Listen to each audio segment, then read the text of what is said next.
Komm rein.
Hi, Sia!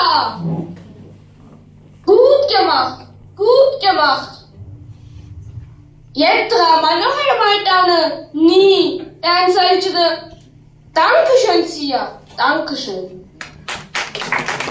ബഹുമാനപ്പെട്ട വല്യച്ഛ, കൊച്ചച്ഛ, teachers, സ്നേഹമുള്ള മാതാപിതാക്കളെ, പ്രിയ സഹപാഠികളെ, ബൈബിളിനെ ആസ്പദമാക്കി നിങ്ങളുടെ മുമ്പിൽ അവതരിപ്പിക്കുന്നു പിച്ചക്കാരന്റെ രോദനം.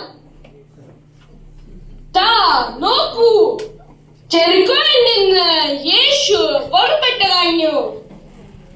ഈയിടെ ബെർത്തിമയുടെ മകനായ ബെർത്തിമ വഴിയരികിൽ നിന്ന് പിച്ചയാചിക്കുന്നു. ചേട്ടാ, ചേച്ചി, കണ്ണ് കാണാത്തതാണ്, വല്ലതും തരുന്ന് വിഷ്ണുട്ട് വയ്യ ചേച്ചി. ചേട്ടാ, ചേച്ചി, കണ്ണ് കാണാത്തതാണ്, എന്തെങ്കിലും തരുന്ന് വിഷ്ണുട്ട് വയ്യ ചേച്ചി. ഇത് കേട്ട് ചിലർ അവന് എന്തെങ്കിലും ഇട്ട് കൊടുക്കും. മറ്റു ചിലരാകട്ടെ കണ്ടെന്നേ നടിക്കില്ല. ബെർത്തിമ ഇങ്ങനെ പിച്ചയായിരിക്കുമ്പോൾ യേശു ആ വഴി വരുന്നുണ്ടെന്ന് ആരോ പറയുന്നത് കേട്ടു. എന്ത്? യേശു രോഗികളെ സൗഖ്യമാക്കുന്ന ആളാണോ? എങ്കിൽ തീർച്ചയായും എന്നെയും സൗഖ്യമാക്കുമെന്ന് ഉറച്ച് വിശ്വസിച്ച് ഒരൊക്കെ വിളിച്ചു. പുത്ര യേശുവേ, എന്നോട് കരുണ കാണിക്കണമേ.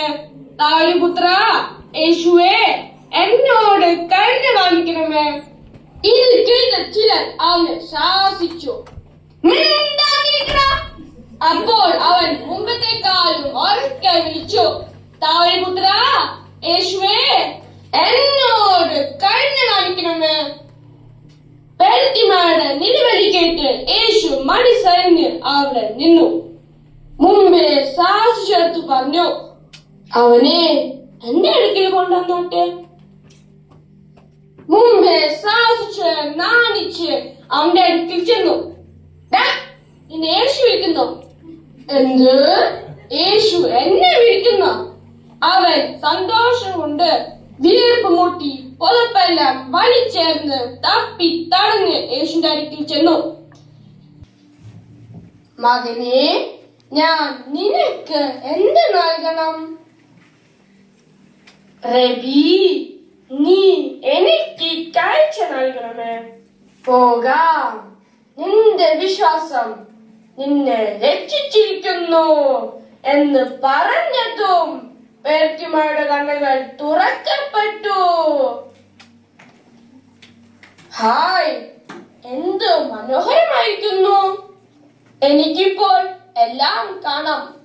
സന്തോഷം കൊണ്ട് പെരുത്തിമാർ തുള്ളി ചാടി വീട്ടിലേക്കോ കൂട്ടുകാരടുത്തോ ഒന്നും പോയില്ല. പിന്നെയോ യേശുവിനെ അനുഗമിച്ചു. പ്രിയ കൂട്ടുകാരെ, യേശു നമ്മുടെ ജീവിതത്തിൽ എത്ര നന്മകൾ ചെയ്തിരിക്കുന്നു. നമുക്കും പെരുത്തിമാരെ പോലെ യേശുവിനെ അനുഗമിക്കാം.